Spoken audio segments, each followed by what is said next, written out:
Seja muito bem-vindo, seja muito bem-vinda! No vídeo de hoje, o nosso objetivo será tratar sobre o tema divórcio e partilha, enfatizando, conferindo um pouquinho mais de enfoque a alguns temas relacionados à partilha que são muito caros àquele advogado e àquela advogada que milita no direito de família, sobretudo nas ações de divórcio e nas ações declaratórias de dissoluções de uniões estáveis. Eu sou o professor Carlos Maia e eu peço a você, caso entenda que esse conteúdo foi útil, te ajudou de alguma maneira, para que curta e compartilhe esse vídeo para que mais colegas alcancem um conteúdo que aqui será difundido e possam dele tirar proveito e fazer com que os seus escritórios, seus negócios alcancem resultados ainda mais expressivos.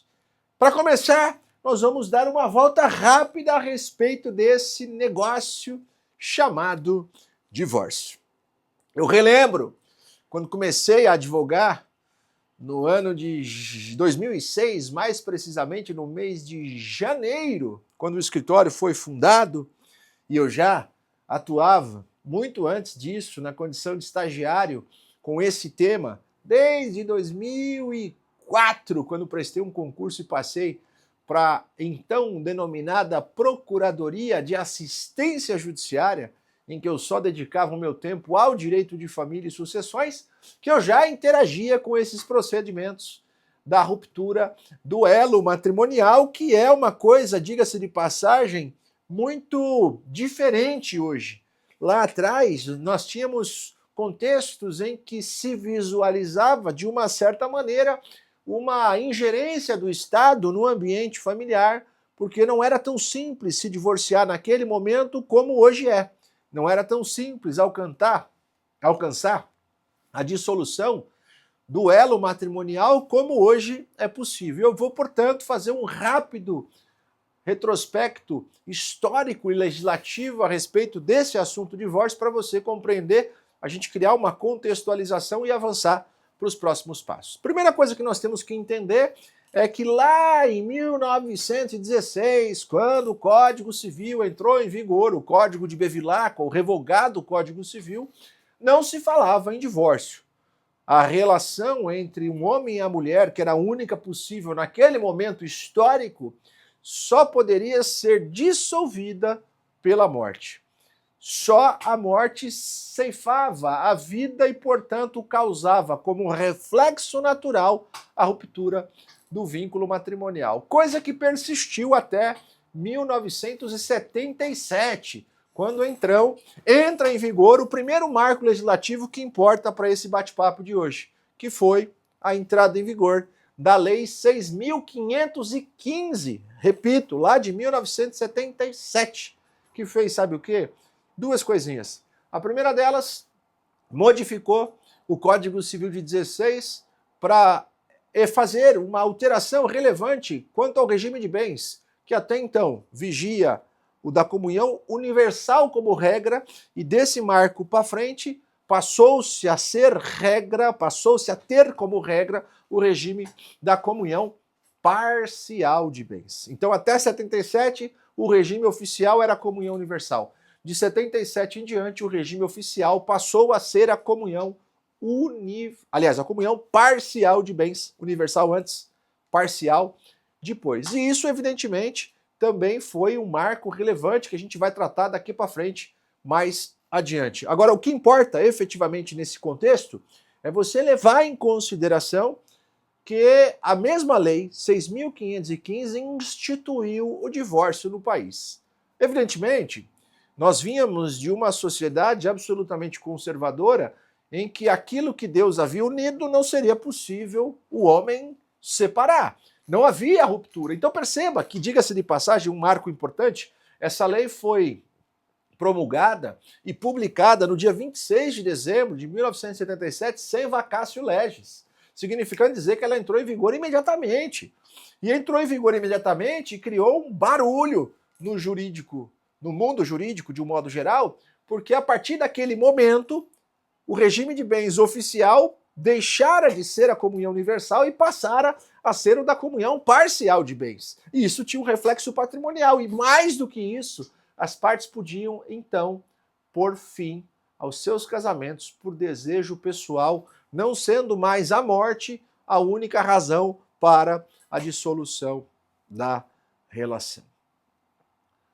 O Estado, naquele momento, e eu imagino que o legislador tenha passado seu pensamento por essa linha de raciocínio, disse o seguinte: tá bom, nós vamos daqui para frente permitir que as pessoas se divorciem, mas isso vai ser assim? Do dia para a noite? A toque de caixa?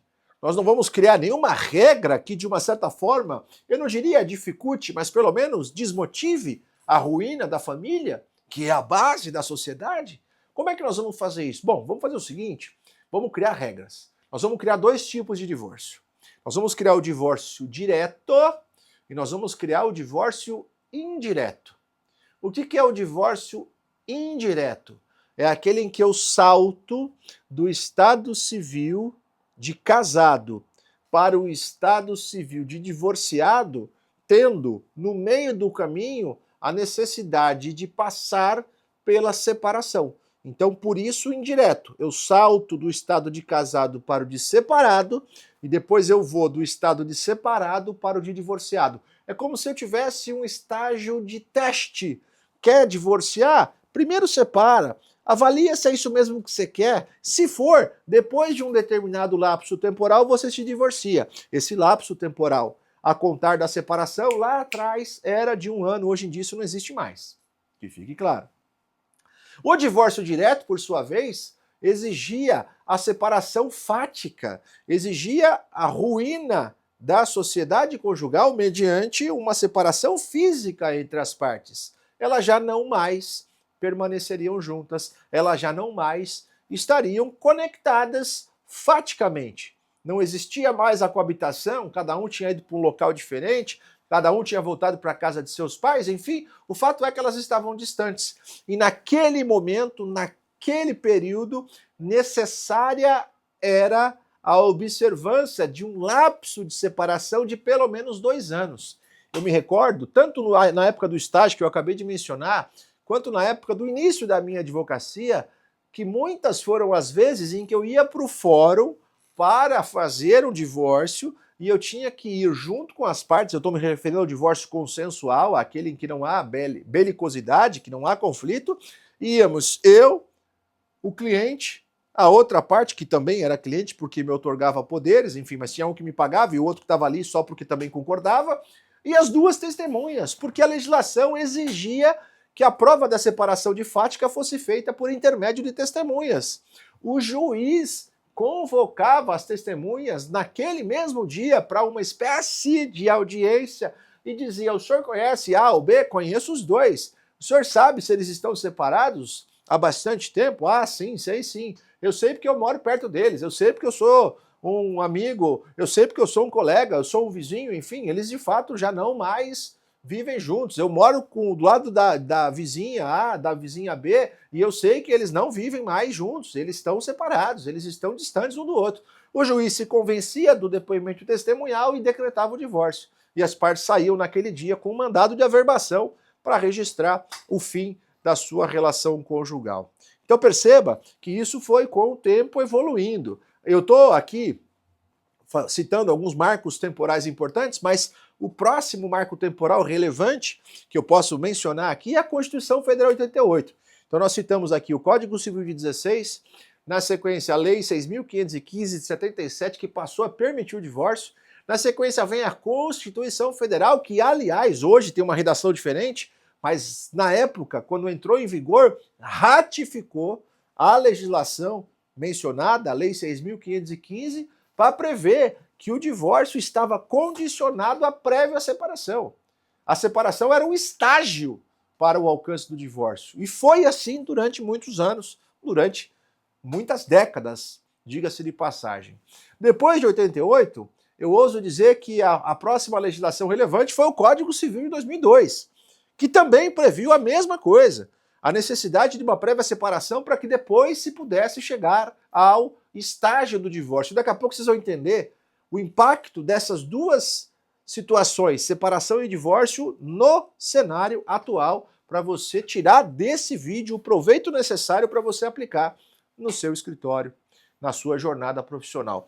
O fato é que a próxima lei relevante, que desta vez faz uma modificação, eu diria significativa, é a emenda constitucional de 2010.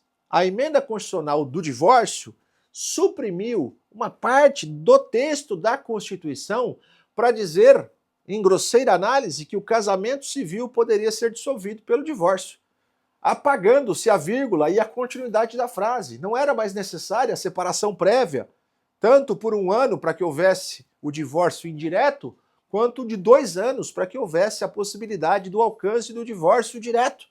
Então, o que se fez com a emenda constitucional 66 de 2010 foi suprimir do texto constitucional a necessidade de prévia separação para que o divórcio pudesse acontecer. Aqui um registro, um recorte. Houve uma discussão significativa entre a doutrina naquela época, entre a doutrina e a jurisprudência, inclusive, porque parte da doutrina entendia que a separação não havia sido banida do ordenamento e outra parte entendia que sim, ela havia sido banida. A parte que entendia que a separação havia sido banida sagrou-se recentemente vencedora, chamemos assim, porque o Supremo Tribunal Federal recentemente entendeu que o Instituto da Separação não tem mais razão de ser na atual situação, no atual contexto dos divórcios no país. Na sequência, olha que interessante, após a emenda constitucional 66 de 2010, nós nos deparamos com uma série de movimentações legislativas tímidas, de movimentações judiciais acaloradas, no sentido de entender se o divórcio hoje ainda exige a separação prévia ou não, se é possível obter o divórcio de modo direto, sem precisar do, aspas, assentimento da outra parte, se é possível ou não, e esse é o debate atual, a realização de um divórcio intitulado impositivo ou unilateral, em que há a decretação da ruína do elo matrimonial pelo singelo externar da vontade de um dos nubentes, sendo despiciando o consentimento, sendo desnecessária a manifestação de vontade do outro. Esse tema é um pouco complexo, depois eu gravo um vídeo a respeito disso apenas para explicar para você qual é a minha percepção a respeito do assunto. Mas já comenta aqui, deixa a sua observação, o seu apontamento para contribuir com todos aqueles que chegarem até esse canal e até esse vídeo. O fato é que, na atual conjuntura, o divórcio prescinde da separação prévia, de modo que não exige-se mais absolutamente nenhum prazo para que o divórcio aconteça, para que a ruína do elo matrimonial efetivamente ocorra. E isso se dá ao fato de que a sociedade foi, com o passar do tempo, eu vou usar entre aspas aqui, evoluindo. Eu não digo que a ruína do casamento por meio do divórcio é uma evolução. Até porque, por mais que eu trabalhe com isso, na minha concepção, a família é o pilar da sociedade. Quanto menos casais se divorciando houver, melhor será para a manutenção de uma estabilidade, já que, no meu entender, e você tem o direito de discordar disso, evidentemente, a família é o alicerce sobre o qual se erguem todas as demais instituições. O ponto sensível disso é entender que, no meu modo de pensar, não é possível, pelo menos não do jeito que as coisas têm acontecido, o singelo decretar do divórcio sem que a outra parte tenha a chance de se manifestar. E quando eu digo que a outra parte tenha a chance de se manifestar, não quer dizer que ela tenha a condição de trazer à tona algum tipo de objeção. Porque como se trata, e isso é pacífico, de um direito potestativo, eu não posso ser obrigado a permanecer casado com quem eu não quero, o Estado não pode me compelir a fazer isso, como fez outrora, impondo um estágio de separação para depois se fazer o divórcio, não dá também, no outro extremo, para a gente simplesmente fazer isso a toque de caixa, sob a justificativa de que ninguém pode ser obrigado a se manter casado. Eu concordo que as pessoas não podem ser obrigadas a se manter casadas, mas até aí, isso não quer dizer que nós podemos violar regras comezinhas de processo civil e fazer isso, por exemplo, sob a ótica de uma decisão em caráter liminar. porque você não pode ignorar que a concessão de uma tutela de urgência exige a presença dos requisitos: fundado receio de dano irreparável, risco iminente, reversibilidade da medida, e me parece que na esmagadora maioria dos casos esses requisitos não estão presentes. E se eles não estão presentes, inquestionavelmente não se pode falar na decretação do divórcio no afogadilho sem que diante se esteja, pelo menos, da oportunidade ser dada a outra parte, no sentido de pelo menos dizer, tá bom, eu consinto. E aqui eu não estou confundindo o divórcio com partilha, que é o tema da nossa discussão hoje. Eu estou simplesmente dizendo que, embora, e isso é letra expressa do código, eu não precise condicionar a partilha à decretação do divórcio, podendo fazer as duas coisas, inclusive em momentos diferentes, eu quero dizer que não parece-me adequada a decretação do divórcio. Até porque, olha só que interessante, eu vou te provocar. Imagina que eu tenho a minha esposa como minha beneficiária num seguro de vida. E aí ela vai a um cartório, ela procura um advogado e pede o divórcio e obtém o divórcio sem que eu saiba disso. E aí 3 dias depois eu morro sem saber que eu estava divorciado, porque o que alguns têm defendido é que sequer é necessária a ciência. Simplesmente se rasga a certidão de casamento, como se o casamento já de fato tivesse acabado, e esse rasgar evidentemente é metafórico, e dali para frente ela não é mais minha esposa. Mas peraí, eu a coloquei como minha beneficiária. Se eu soubesse que eu estava divorciado, eu teria feito uma modificação na cláusula de seguro para afastá-la de tal condição. Só que eu morri antes de saber. Aí ela vai receber, mesmo tendo divorciado? Você entende como o assunto é polêmico, é complexo? Eu me deparo com um cliente que elegeu o seu marido como seu beneficiário em testamento. Por quê? Porque o bem, o patrimônio que ela tem é um patrimônio particular, ela sabe que ele talvez seja seu herdeiro, mas não é meio daquele patrimônio, então ela quer beneficiar o marido, porque ela o ama com uma parte desse acervo e faz isso mediante testamento, e aí de repente o cara vai lá e se divorcia dela sem que ela se saiba, sem que ela tenha conhecimento disso, sem que ela tome ciência disso. Aí a pergunta que eu te faço é: ela manteria o seu marido como seu beneficiário em testamento se soubesse que de fato este desejo foi externado por ele? Mais do que isso, o resultado desejado foi alcançado sem que ela tivesse ciência? Perceba como é complicada. A situação no direito não é tão simples. Não há uma matemática rasa que seja capaz de resolver uma conta em algumas movimentações numéricas. No direito isso não acontece, porque nós estamos diante de uma ciência social aplicável, que exige, portanto, eu diria, uma experiência mundana para que nós consigamos chegar aos resultados. Não dá para a gente colocar tudo numa forma e dizer, vamos aplicar isso aqui indistintamente. No meu modo de pensar, essa é a situação que provocaria um desastre no direito, porque não é disso que nós, juristas, vivemos. Mas vamos dar um passo adiante. Legal, Maia. Vamos mudar o foco aqui. Quando nós nos casamos, nós criamos com o nosso cônjuge 2 elos. Anote isso. Quando nós nos casamos, nós criamos com o nosso cônjuge 2 elos. Um deles se chama sociedade conjugal e o outro se chama vínculo matrimonial. Repito, quando nós casamos, nós criamos com o nosso cônjuge 2 elos. Um é chamado de sociedade conjugal e o outro é intitulado vínculo matrimonial. A sociedade conjugal é aquele elo, eu diria efetivo, aquele elo de eficácia que traz consigo 2 umbilicais consequências. Anota isso. Quando a gente se casa, a gente tem que escolher um regime de bens. Se a gente não mudar a regra, que hoje é a da comunhão parcial, e isso tem que ser feito mediante pacto, as regras inerentes a tal regime são as que vigerão. A partir de que momento as regras do regime eleito pelas partes passarão a viger? A resposta da data da celebração do casamento. Porque a partir deste momento, eu estou me referindo ao casamento civil, ou eventualmente ao casamento religioso com efeitos civis, não estou me referindo a um ritual religioso qualquer, uma celebração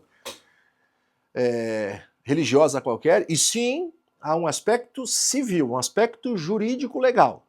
Se eu me caso, naquele momento eu criei sociedade. E a sociedade conjugal diz que o regime de bens que eu elegi com o meu cônjuge passará a irradiar efeitos. Daquele marco, celebração em diante, vigerão as regras inerentes ao regime de bens que foi, pelas partes, voluntariamente escolhido. Até quando essas regras vigerão? Até quando o regime de bens irradiará eficácia? Então a primeira coisa que você tem que entender é que a sociedade conjugal, que é um dos elos que nós criamos com nossos cônjuges, propaga dois resultados clássicos. O primeiro deles, irradiação de efeitos do regime de bens escolhido, e, além disso, as regras inerentes aos deveres do casamento. Os deveres do casamento caminham umbilicalmente conectados com a existência do elo chamado sociedade conjugal. Então, enquanto eu tenho sociedade conjugal, eu tenho eficácia de regime de bens e eu tenho deveres do casamento. Enquanto eu tiver, olha só como é fácil, eu tenho aqui o casamento, eu casei, eu criei um elo chamado sociedade conjugal e essa sociedade conjugal gera dois reflexos. Quais são esses reflexos? O primeiro reflexo, regime de bens, eficácia de regime de bens, e o segundo reflexo, esse muito mais visível no dia a dia de qualquer casamento, os deveres do casamento, que são aqueles previstos lá no artigo 1566 do Código Civil. Quais sejam? Guarda, sustento, educação dos filhos, respeito e consideração mútuos, mútua assistência, fidelidade recíproca e vida em comum no domicílio conjugal. Esses são os 5 deveres, não são 5 faculdades, são 5 deveres do casamento. E enquanto a sociedade conjugal estiver pulsando efeitos, esses deveres do casamento deverão ser observados. Enquanto a sociedade conjugal estiver irradiando a sua energia, emanando a sua energia, o regime de bens eleito pelas partes continuará propagando efeitos. É assim que a gente pensa. Tá.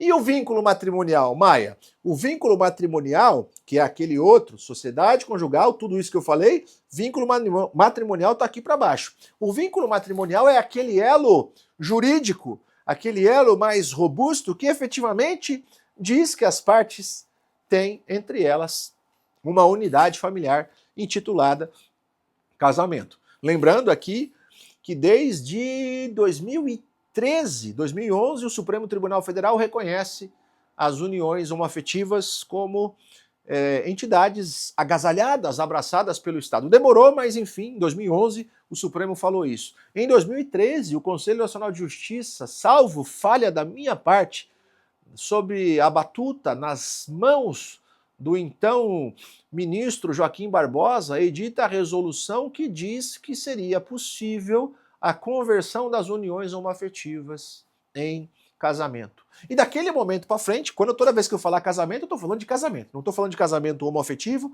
não estou falando de casamento heteroafetivo, estou falando de casamento. Tá? União entre duas pessoas que resolvem formar uma família sob a ótica legal do Código Civil, montando entre elas, portanto, um vínculo matrimonial que vai além daquela sociedade que, diga-se de passagem, é o elo, como eu disse, mais tênue do casamento. Agora, o vínculo matrimonial, não importa, repito, se ele é homo ou se ele é heteroafetivo, está formado. Nós temos lá um casal formando uma família pelo casamento. Como é que eu acabo com esse casamento? Como é que esse casamento será arruinado? Como é que esse elo proveniente da manifestação de vontade lá perante a autoridade celebrante será soterrado? A resposta, 4 possibilidades. Primeiro, anulação do casamento. Segundo, nulidade do casamento de acordo com as hipóteses previstas no Código Civil, que a gente não vai falar aqui hoje. Mas a gente pode, se você quiser que eu grave algum vídeo sobre isso, dê sua sugestão aqui que depois eu certamente farei isso por você. Anulação do casamento, nulidade do casamento, na sequência, a morte e o divórcio. Então perceba que são 4 elementos que provocam a ruína do vínculo matrimonial, que é, como eu já disse, aquele elo mais forte. Como é que eu acabo com o vínculo matrimonial? Por meio desses 4 fatores. Por meio da morte, do divórcio, da anulação ou da nulidade do casamento. São só estas as ferramentas disponíveis hoje para a gente poder acabar com um casamento. Agora, olha que interessante. Eu disse que são dois elos: sociedade e vínculo. Eu vou fazer melhor. E antes, eu não tinha pensado nisso nessa gravação aqui, mas eu vou criar uma arte e vou soltar ela aqui no cantinho. A minha equipe de edição vai colocar essa arte aqui para você conseguir visualizar isso e conseguir mapear essa estrutura toda na sua vida. Já está aqui na tela para você poder tirar proveito disso. Dá um print aí, recorta, salva esse documento de alguma maneira para você poder ter isso na sua cabecinha. Agora olha que interessante. Quando a gente casa, nós criamos sociedade. E a sociedade conjugal faz o quê? Faz com que os efeitos do regime de bens propaguem e faz com que os deveres do casamento devam ser cumpridos. Perfeito? A sociedade conjugal, regime de bens, deveres do casamento. Agora, como é que eu acabo com isso? Olha que interessante. Como é que eu acabo com isso? Perceba que eu disse, na primeira parte desse vídeo de hoje, o primeiro bloco de conteúdo, que o Instituto da Separação foi banido do ordenamento. Lá atrás, quando a emenda constitucional de 2010 veio à tona, criou-se uma bifurcação na doutrina e na jurisprudência. Mais recentemente, o Supremo disse não há mais separação. E agora? Ouça bem o que eu vou te dizer. Por mais que não seja possível hoje a decretação de uma separação por decisão judicial, por mais que não seja mais possível, como era até pouco tempo atrás, a lavratura de uma escritura pública de separação, com base inclusive nas diretrizes que vêm do CPC e das resoluções do Conselho Nacional de Justiça, não se pode negar que a separação fática continua sendo um fato histórico, social e inafastável. As pessoas se separam faticamente. E por que essas pessoas se separam? As razões são as mais infinitas. Talvez você conheça um caso desse. Talvez você seja alguém que está separado. Você não quis mais permanecer com o seu cônjuge, não importa se é homem ou se é mulher, por alguma razão que não interessa aqui nesse debate, nessa gravação, mas o que importa é que você não quer mais ficar com aquela pessoa. E o que você faz? Se distancia dela. Às vezes, olha que interessante isso, aqui a gente já caminha para um aspecto um pouco mais prático e processual. Às vezes, o casal só tem um imóvel. E quantos não são os casos, na prática, em que aquele casal destruído está, tanto emocional quanto faticamente, mas eles continuam, talvez por conveniência, talvez porque não tenham opção, coabitando, morando no mesmo lugar. Só que eles já não dormem mais juntos. O cara foi pro sofá, a mulher continuou na cama, a mulher foi pro quarto de hóspede, pro quarto dos filhos, e o cara continuou dormindo. Um cara foi para um quarto, o outro cara foi pro outro, uma mulher foi para um cômodo, a outra mulher foi pro outro, enfim, não importa qual é o raciocínio. A questão toda, eles continuam morando no mesmo ambiente, mas sem relacionamento. O máximo que eles fazem é bom dia, boa tarde, boa noite. Quantos não são os casos com os quais eu lido aqui no meu escritório com muita frequência, em que essa é a realidade. As pessoas já não convivem mais, mas por uma questão, repito, de conveniência ou de necessidade, continuam morando no mesmo ambiente. E aí as pessoas que de fora veem aquilo falam, não, eles continuam morando lá. Eles entram no mesmo apartamento toda noite, eles dormem juntos, param o carro em vagas contíguas, as duas vinculadas à mesma unidade, no condomínio os dois carros estão na mesma garagem, então tá tudo certo, eles continuam juntos. Então a impressão social que se traz à tona é de que continuam sendo um casal, mas separados faticamente estão. Isso fica mais claro quando se resolve fazer isso de maneira real, no sentido de que cada um vai para um canto. O rapaz volta para a casa dos pais, a moça vai para um flat, a moça volta para a casa da mãe, o rapaz vai para outro país, enfim, qualquer tipo de separação fática continua acontecendo. E por mais, repito, que não seja possível hoje, na atual conjuntura jurídico-legislativa, alcançar uma sentença de separação, por mais que não seja possível obter mediante escritura pública, uma separação extrajudicial, não se nega a inequívoca permanência da eterna separação de fato no ambiente das famílias.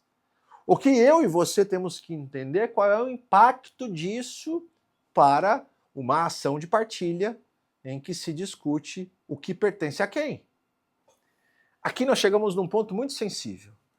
E se eu tivesse apenas alguns minutos para difundir algum conteúdo para você, eu faria exatamente essa observação. Coloca isso na sua cabeça. Eu disse, ainda há pouco, que quando nós nos casamos, nós criamos com o nosso cônjuge dois elos: sociedade e vínculo. A sociedade irradia efeitos do casamento enquanto ela existir, e os deveres do casamento devem ser cumpridos enquanto a sociedade conjugal existir. Na medida em que a sociedade conjugal deixa de existir, não há mais a irradiação de efeitos do regime de bens. Na medida em que a sociedade conjugal deixa de existir, não há mais deveres do casamento. Ainda, ouça bem o que eu vou dizer, ainda que nesta hipótese o vínculo matrimonial não tenha sido rompido, já que ele só se rompe pelo divórcio. A separação não põe fim ao vínculo matrimonial, mas ela é capaz de soterrar a sociedade conjugal. Eu vou repetir para você anotar. A separação, ainda que meramente fática, tem força para soterrar a sociedade conjugal. E olha que interessante, como a sociedade conjugal é o elo que cria efeitos do regime de bens e que gera necessidade de observância de deveres do casamento. Quando eu mino a sociedade conjugal, quando eu soterro a sociedade conjugal, quando eu aborto a sociedade conjugal, quando eu fulmino a sociedade conjugal pela separação, inexistirão deste momento em diante quaisquer deveres de casamento, assim como também não haverá mais a propagação de efeitos pelo regime de bens. Você entendeu o que eu estou dizendo? A separação, eu vou dizer a mesma coisa de uma outra forma. A separação é o marco que estanca a eficácia do regime de bens eleito pelas partes. Eu vou ser mais claro. Se a separação acontecer, se a separação, ainda que meramente fática, ocorrer, naquele exato instante não há mais regime de bens. Sabe o que isso quer dizer?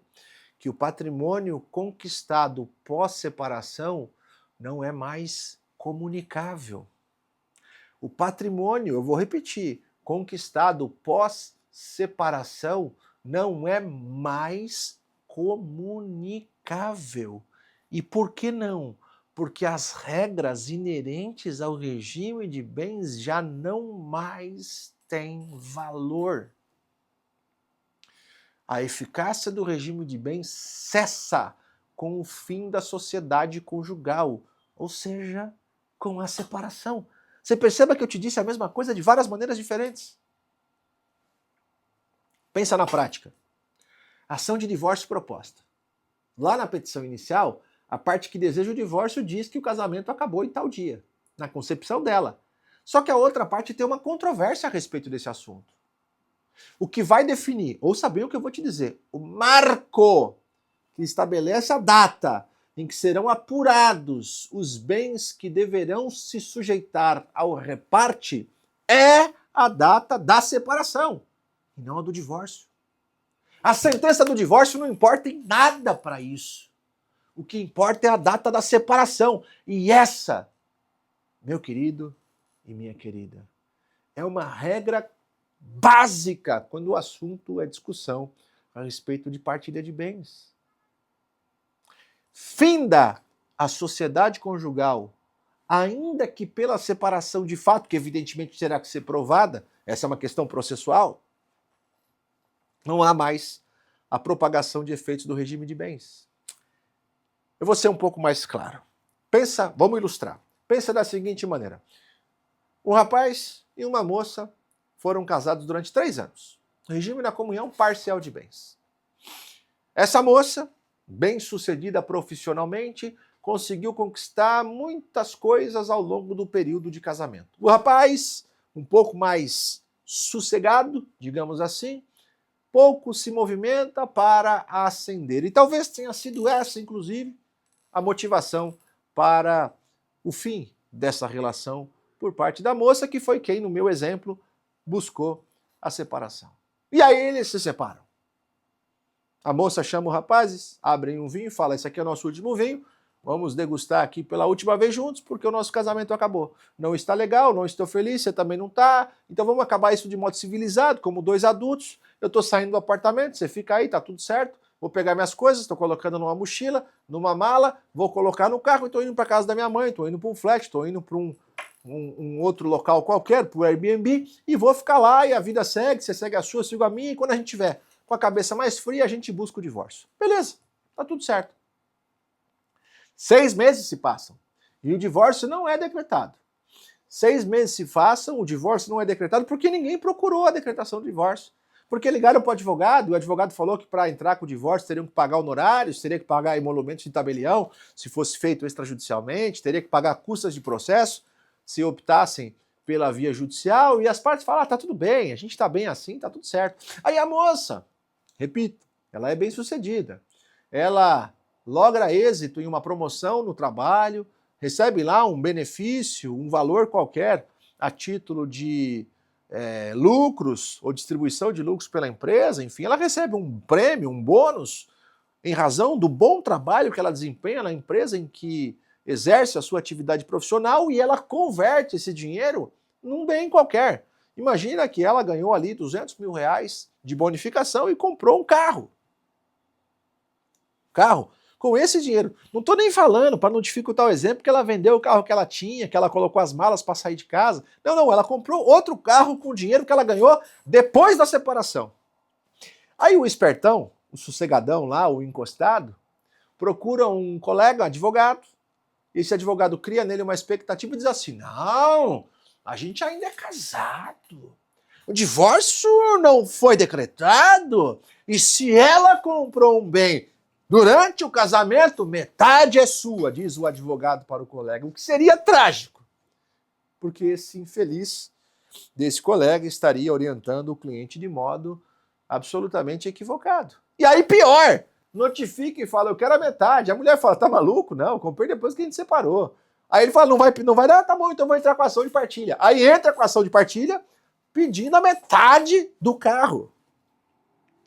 Sabe qual vai ser a estratégia de defesa que você vai utilizar se uma situação dessa aparecer no seu escritório? A resposta, aqui eu acabei de passar.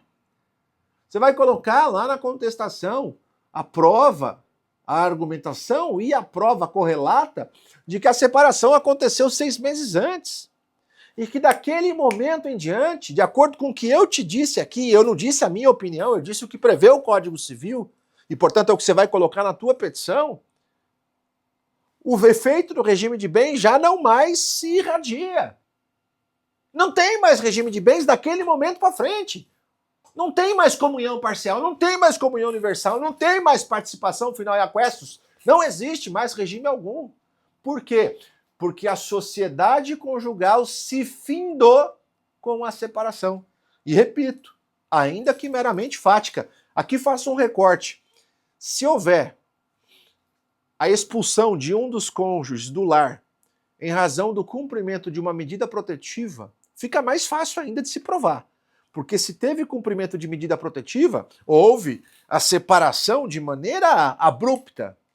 E aí, portanto, eis um marco inquestionável de que naquele instante houve a supressão da eficácia do regime de bens. De modo que, daquele instante para frente, o que cada CPF conquistar pertence a si próprio. Aqui eu só faço um recorte, uma ressalva. Se o dinheiro usado para comprar esse bem foi conquistado lá atrás, no curso do casamento, nós temos uma outra questão. Nós temos um outro problema e uma outra realidade a ser avaliada que não é o objetivo desse bloco, dessa nossa comunicação de hoje.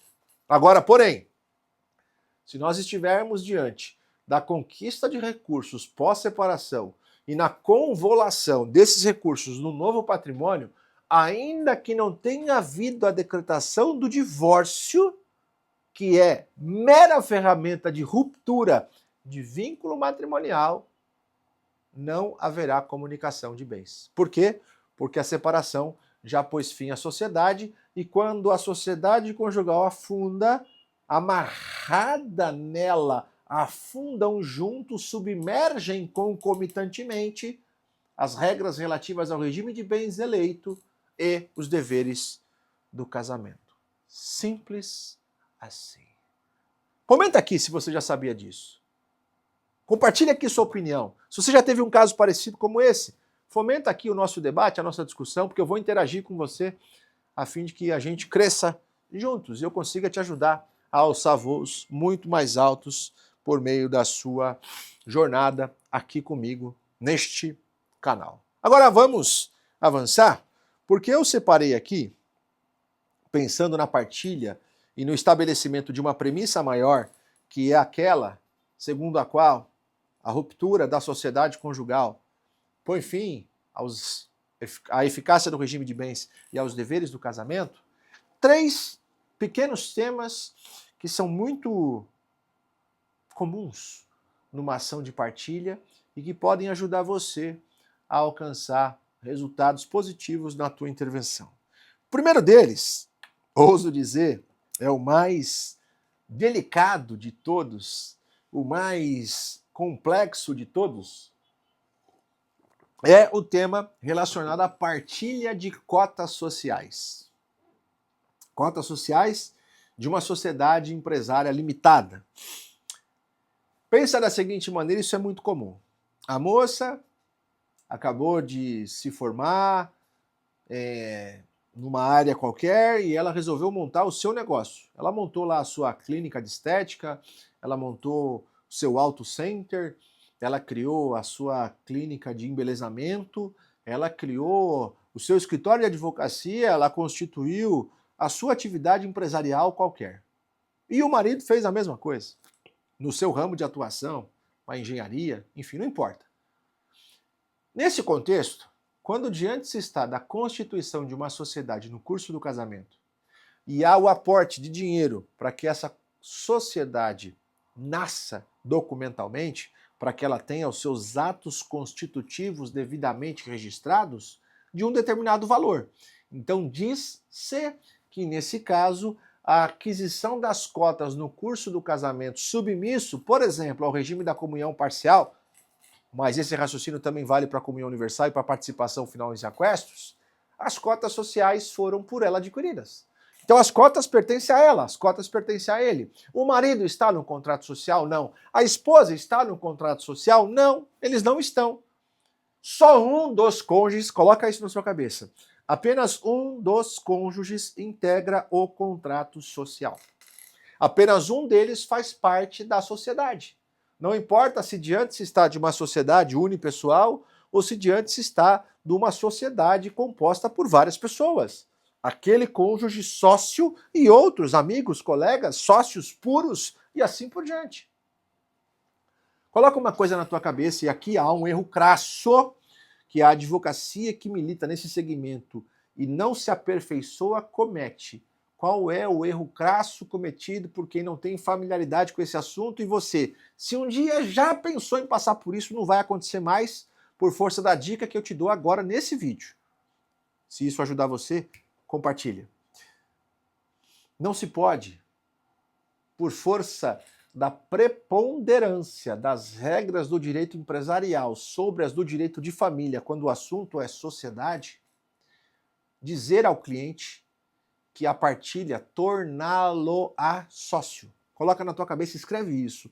O cônjuge não sócio não se tornará sócio com a sentença de partilha. A magistratura não tem poder, não tem autonomia para, numa atitude de ingerência, dizer a quem quiser ouvir, ingressa no contrato social. Não, não vai entrar. Existe um princípio do direito empresarial intitulado affectio societatis, que diz que você não pode ser obrigado a engolir goela abaixo uma pessoa com a qual você não tem afinidade societária. Eu crio sociedade com quem tem o mesmo propósito que eu. Entende? Eu não posso ser obrigado a engolir como sócio uma pessoa que não tem a divisão de propósitos empresarial comigo. Isso não funciona, sob nenhum pretexto e nenhuma hipótese. Não é assim que se faz. Agora você imagina que o casal está se divorciando, eles estão rompendo um vínculo matrimonial, e aí o judiciário vem e fala assim, bom, vocês vão deixar de ser cônjuge, mas vocês vão continuar sendo sócios. Ou melhor, vocês vão passar a ser sócios. Porque nesse meu exemplo, um dos dois estava fora do contrato. Um dos dois não integrava o contrato social. E erra o advogado que diz para o cliente, fique tranquilo, você vai entrar lá. Não, não vai. Não vai. Não, não vai. Maia, mas espera aí, não vai haver direito? Aí coloca uma coisa em voga.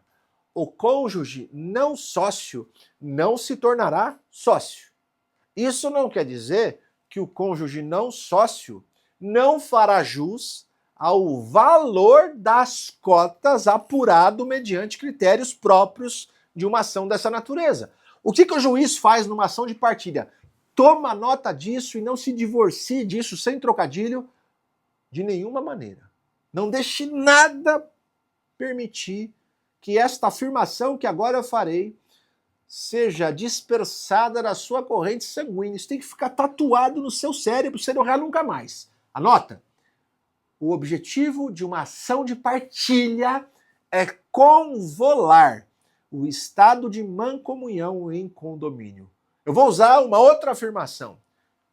O objetivo, a finalidade de uma ação de partilha é converter o estado de mãos comuns em condomínio. O cônjuge vai deixar de ser dono de 100% junto com o seu outro cônjuge e cada um vai fazer jus à sua parte. O juiz vai dizer 50% é seu, 50% é seu. O que o juiz apura numa ação de partilha em que se discute partilha de cota social? O juiz vai confrontar, de maneira muito rasa isso que acontece, dois documentos. Certidão de casamento, contrato social. Quando que a sociedade foi constituída? Foi depois dessa data? Sim. Onerosamente? Sim. É simples. Não vai ser sócio. Mas o cônjuge não sócio fará jus ao gesto, fará jus ao valor das cotas sociais tituladas ao cônjuge sócio. Pensa assim, a empresa foi constituída no curso do casamento. Dois são os sócios, um que está se divorciando e um terceiro que não importa para nós. Cada um desses sócios tem 50% do capital social. Então o cônjuge sócio que está se divorciando tem 50% do capital social. Quando a empresa foi constituída, cada um desses sócios colocou 50 mil para a operação inicial. Cada um aportou, integralizou 50 mil. Então cada um tem 50% das cotas. Legal. Só que a empresa foi crescendo, foi evoluindo, foi prosperando, e agora, por mais que não tenha havido uma movimentação no contrato social, o cara continua tendo 50%, só que a empresa não vale mais 100 mil. Agora ela vale 10 milhões. Sabe o que isso quer dizer? Que esse cara que tem 50% da empresa faz jus a 5 milhões em participação societária. E se essas cotas, que correspondem a 50 mil segundo o contrato social, valem hoje 5 milhões, será esse cara condenado a pagar para o cônjuge não sócio o valor correspondente à metade dessas cotas. Nesse exemplo, 2 milhões e meio. É assim que se faz. E te digo mais, este valuation não é feito na própria ação de partilha. Isso se faz a posteriori, de acordo com os critérios estabelecidos na própria sentença de partilha. O que o juiz na ação de partilha diz? Considerando que as cotas foram conquistadas por um dos cônjuges no curso do casamento submisso ao regime da comunhão parcial, pertinente à partilha de tal sorte que asseguro ao cônjuge não sócio o direito à metade do valor das cotas, ao valor das cotas titulado ao cônjuge sócio. Ponto. Ao valor das cotas tituladas ao cônjuge sócio. Ponto. É isso que se assegurará numa sentença de partilha e eu não posso permitir que você tropece numa situação como essa. Vamos para a segunda regra. Pensa na segunda regra, eu vou tentar achar aqui rapidinho para vocês um recurso especial bem importante que pode fazer uma baita diferença na sua jornada, que é um recurso especial que trata desse tema que eu vou agora abordar com você, que é o recurso especial que versa sobre a partilha de bens no exterior. Esse é o tema da nossa reflexão nos próximos minutos. Muitas vezes projetam-se para o processo discussões relacionadas a bens situados fora das nossas fronteiras, bens que não estão inseridos no conceito ou no contexto de bens incertos com S, no nosso território. E se esses bens estão fora da nossa jurisdição, a pergunta que se faz é: eu posso pleitear aqui no Brasil a partilha de bens situados fora dos nossos limites territoriais? Olha só que interessante o que eu vou te dizer, eu estou procurando aqui ainda o julgado, mas por incrível que possa parecer, eu estou conseguindo fazer duas coisas ao mesmo tempo, que é falar e ler ao mesmo tempo. Isso é raro. O fato é que muitos advogados, na ânsia de tentar demonstrar para o cliente um resultado positivo, prometem alguma coisa que, no meu modo de pensar, não pode sequer ser discutida, que é a probabilidade ou não de se fazer a partilha de bens fora do país. Vamos dar um exemplo aqui.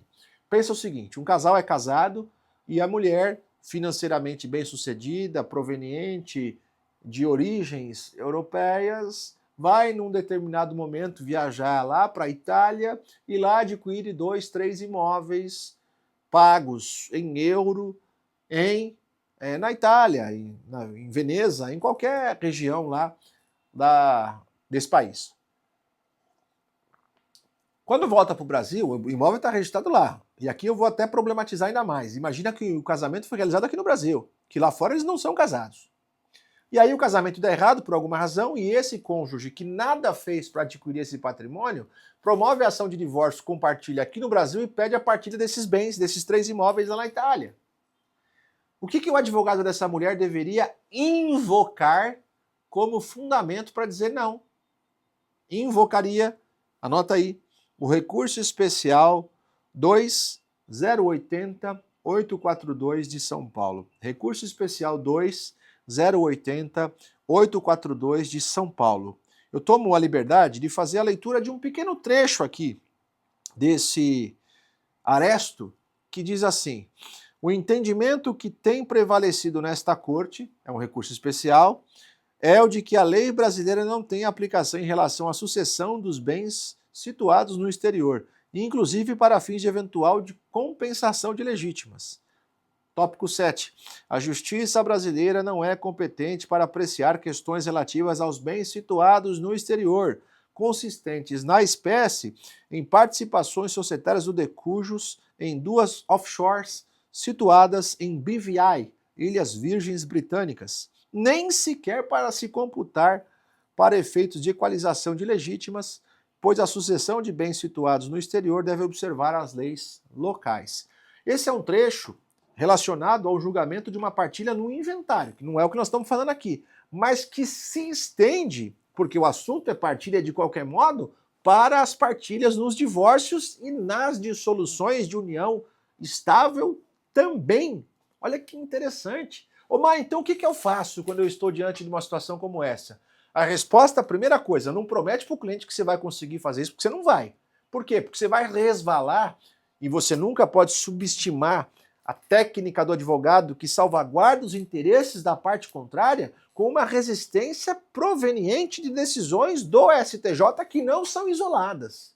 Eu ouso dizer que há uma jurisprudência nesse sentido, talvez tímida, mas há uma jurisprudência dizendo que o Brasil não tem competência para tratar de questões relacionadas a bens situados no exterior, tanto no caso de partilhas por divórcio ou de solução de união, quanto no caso de inventários. E por quê? Porque isso feriria o princípio da soberania. A justiça brasileira não é obrigada a engolir goela abaixo uma decisão proveniente da Itália. Eu e você sabemos que essa decisão, para irradiar efeitos no Brasil, precisa passar por homologação de decisão estrangeira perante o STJ, procedimento próprio, etc, etc, para então, só assim, eventualmente, irradiar efeitos. Nesse caso que eu problematizei aqui, eu disse, inclusive, para reforçar o exemplo, que esse casal que ora se divorcia, no exemplo que estou dando, sequer tinha se casado na Itália. Como é que eu vou pedir para o juiz daqui decretar o divórcio e partilhar bens que estão lá fora? De acordo com as regras do nosso país, isso é uma violação à soberania. Você compreende? Fere princípio de jurisdição, inclusive. Por esta razão, eu recomendo a você que, se diante estiver de uma necessidade de discussão dessa envergadura, que você procure alguém que esteja habituado a lidar com a partilha de bens situados no exterior, ou então contrate um advogado correspondente lá no país onde o bem se situa, para que aí sim, de acordo com as regras locais, a discussão sobre esse patrimônio ocorra com envergadura técnica correta. E para finalizar, prometo que esse é o último ponto de hoje, eu vou falar um pouquinho sobre a partilha de imóveis, mas não trivial. O imóvel quitado, registrado em nome de ambos, porque aí é fácil. Você transfere o estado de mancomunhão para o estado de condomínio, cada um passa a ser dono da metade e depois isso se transforma numa ação de extinção de condomínio, com fixação de indenização por uso exclusivo de coisa comum, e não é isso que nós vamos falar aqui. O que me interessa aqui é chamar a atenção para os imóveis que são financiados. Rapidamente, quando você adquire um imóvel mediante a garantia fiduciária sujeita à lei de alienação fiduciária em garantia, parte-se do pressuposto de que aqueles que adquirem o bem, imaginem que seja um casal, aqueles que adquirem o bem não têm a propriedade do bem. A propriedade permanece nas mãos do credor, da instituição financeira que disponibilizou dinheiro para você para que você conseguisse adquirir o bem. Então você pensa que tem uma construtora vendendo um imóvel e você aparece no estande para dizer, eu quero comprar. Aí a pessoa que vai comprar fala, mas não tenho todo o dinheiro, eu só tenho 20%. Mas eu tenho crédito. Ô banco, você me empresta aqui 800 mil? O imóvel custa 1 milhão, mas eu só tenho 200. Você me empresta 800? Aí o banco, analisando o teu crédito, fala, claro, aqui está. Para onde vai esse dinheiro? Para a conta da construtora. A construtora não queria vender? Sim, a construtora transfere para você a propriedade. E como você se tornou proprietário e, portanto, tem o direito de usar, gozar, dispor e reaver, o que você faz? Você exerce o ius disponendi, que é o direito de disposição, e um dos desdobramentos do ius disponendi reside no fato de você poder dar a coisa que é sua em garantia, que é o que você faz. Tanto que se você pegar uma certidão de matrícula, em que se evidencia uma situação como essa, você vai ver que primeiro acontece o registro da aquisição e depois o da garantia. Por que primeiro da aquisição? Porque eu preciso ser dono para poder dar em garantia. E é isso que se faz. É isso que acontece. E as pessoas que não têm o conhecimento que nós temos, o conhecimento jurídico, acabam não conseguindo visualizar, porque tudo isso acontece numa movimentação única, no registro de um documento só, que é um instrumento particular com força de escritura pública. Primeiro eu me torno dono e, na sequência, eu entrego o bem em garantia. Se eu adquirir isso casado, evidentemente, eu tenho que tornar a coisa mais simples para você conseguir compreender nesses instantes finais desse bate-papo de hoje. Eu não tenho a propriedade, mas eu tenho uma coisa, que são os direitos aquisitivos sobre o bem. E o que eu vou levar para a partilha, o que eu levarei para o divórcio e para a partilha é aquilo que eu tenho do jeito que eu tenho. Então, se eu vou partilhar alguma coisa, o que eu vou partilhar são os direitos aquisitivos e não a propriedade. Toma cuidado com isso, a regra também vale para inventários, mas eu não estou a partilhar, eu não estou diante da cisão do direito de propriedade, porque eu careço da propriedade. O que eu tenho são os direitos aquisitivos, uma expectativa de aquisição condicionada ao adimplemento das obrigações de pagar que eu e minha mulher, que eu e meu marido assumimos. Se eu efetuar a quitação, eu me torno proprietário pleno, a garantia é levantada e o meu nome, que já está lá, permanecerá lá sem nenhum gravame de garantia. Agora, se eu não pago, eu não tenho a quitação. Se eu não tenho a quitação, eu não tenho a propriedade plena. Se eu não tenho a propriedade plena e eu me divorcio, o que eu partilho é o que eu tenho, leia-se os direitos aquisitivos. E aí o grande debate que passa a surgir é quem vai pagar? A questão é muito simples. Se o pagamento for feito por apenas uma das partes, haverá uma espécie de subrogação na posição de credor que é ocupada pelo banco pela outra, por aquela que pagou sozinha. E aquele que não está pagando nada vai ter o seu direito aquisitivo diminuído, porque afinal de contas, a obrigação, no exemplo que eu estou dando, é recíproca, é concomitante de ambos. Mas só um está pagando, então os direitos dele sobre a coisa vão aumentando na medida em que isso vai acontecendo. Toma cuidado, e essa é uma dica final, para você não fazer a partilha dizendo que o imóvel ou os direitos aquisitivos ficarão apenas com um dos cônjuges e tentar registrar isso depois. Porque pode ser que a instituição financeira que te deu o crédito, que não participou desse processo e que, portanto, não pode ser atingida por uma decisão judicial proveniente de uma ação da qual não participou, não concorde com a exclusão de um dos CPFs da obrigação de pagador, da obrigação de pagar. Por que não? Porque quando o crédito foi concedido, houve uma análise de risco levando em consideração a somatória das rendas. E aí agora, o casamento não deu certo, vocês querem ruir a sociedade e o vínculo matrimonial e querem que a instituição financeira simplesmente engula isso goela abaixo. E não funciona desse jeito. Cuidado para não prometer para o teu cliente que haverá a manutenção de apenas um dos CPFs no contrato de mútuo federatício, com pacto adjeto de alienação fiduciária em garantia, porque pode ser que isso simplesmente não seja possível diante da ausência de aquiescência por parte da instituição financeira. Até a próxima. Valeu. Tchau, tchau.